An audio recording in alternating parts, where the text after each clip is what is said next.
I know what you're thinking, and no, this is not a joke. This little, inexpensive Casio A158W is my absolute favorite watch right now. So with watches in my collection from Rolex, Vacheron, and Lange, why on earth would I buy a $19 watch, right? Well, I'm going to tell you why I bought it and also why I cannot take it off my wrist. I'm Brian Sakowa, where we give you the information and inspiration you need to dress well, have more confidence, and unlock your potential. This video is sponsored by Casio. Just kidding, that is a joke too. Do not hit the thumbs down. This video is not a sponsored video. So yeah, the story. I'll get to the story and actually something a little bit deeper, but before we get to that, I do want to go over all the details of this watch and give you a closer look at it. So this is the Casio A158W. The case is made from silver resin and has a diameter of 34 millimeters, a thickness of 8.5 millimeters, and a lug-to-lug width of 38 millimeters. Case back is stainless steel, where you can see the brand stamped and model number 593, which makes it very similar to the popular F91W. The linked bracelet is also stainless steel, and it has a quartz movement with a battery life of around 7 years. One of the cool things that I like between the case and the bracelet is that the case has a polished appearance while the bracelet has a more brushed appearance. Some people might not like that, but for me, it's a nice contrast that adds some subtle visual interest. On the dial here, we've got a crisp LCD screen which displays the time, hours, minutes, and running seconds, and you can easily toggle between 12-hour time and 24-hour time with the pusher on the right. Above the time, kind of between the hours and minutes, you have the day of the week, and then over to the right, above the seconds, is the date. The screen does have a backlight that you operate with the top pusher on the left side of the case, but honestly, it's very weak and only really provides any kind of value in near complete or complete darkness. Not very useful, but one of its charms. More on that later. With the bottom pusher on the left, you can cycle through the watch's various operations.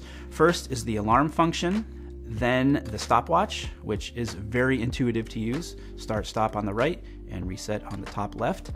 And then finally, you get to where you can set the date and time. On the wrist, this watch is just an absolute joy to wear. I mentioned the size, which makes it ideal for those of us with smaller wrists.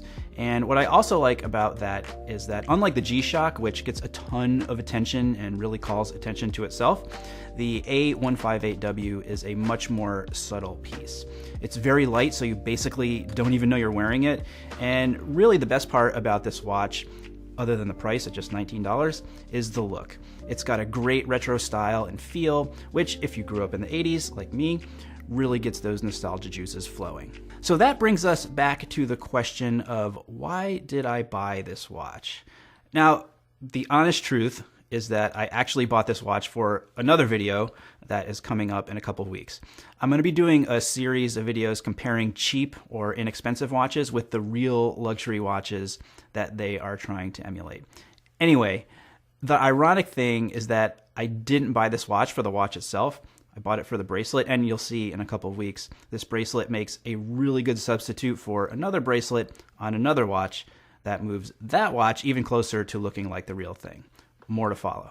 But a funny thing happened when I got this Casio in the mail and opened it up. Now, mind you, the experience of opening up and unboxing a Casio A158W is very different than, your luxury watch unboxing experience. Instead of a big ornate box with latches and velvet and little drawers with thick manuals and laminated cards, it comes in, basically a little cardboard jewelry box and a manual with a few pages that are folded over on each other. In fact, it was so unimpressive that I threw the packaging out pretty much immediately. Of course, I wasn't looking for or expecting a luxury watch unboxing experience from a $19 watch, but the experience I had was almost better. Opening the packaging and taking this watch out brought me back to a time when I was a kid. It brought me back to that Timex Ironman that I love so much. It brought me back to that neon swatch with the rotating bezel. Inexpensive watches, but watches that brought me so much joy and still have meaning to me today. And if you're into watches, isn't that what it's all about? I wanted to bring that up in the context of this video because I feel like sometimes especially when people get a first taste of higher end watches, that you can kind of fall into the trap of looking down on watches that are literally cheap. Like, if you're not paying a lot of money, then the watch isn't worth anything, right? I do kind of want to open up this can of worms here because I've certainly been guilty of some minor watch snobbery here and there. And for me personally, you know, that has typically revolved around fashion watches and fashion watch brands, which are a whole other thing that I do plan to do kind of a pretty deep dive into at some point in the near future on the channel. But it's just because, like, I'm the type of person that believes in being patient when it comes to not only the watches I buy for myself, but the other things that I invest in as well. I feel like we have this instant gratification culture where, you know, we see something and we want it now. That's totally natural, but I feel like it leads to people wasting their money on things that are cheap and less expensive than probably what they really want. But if you were just a little more disciplined and patient, above all else, that you might actually be able to attain in the future. I wasn't expecting to like this watch as much as I did, and it really taught me a lesson about what watches really mean. It's not about having the most expensive watch. It's not about having the flashiest watch. I mean, maybe for some people it is, but real watch people don't care about that crap. It's about how the watch makes you feel. It's the story behind it. It's the joy that it brings to you. It's not about the price tag. You know, does this mean that I'm going to have a whole collection of Casio watches? No, but I really like this one.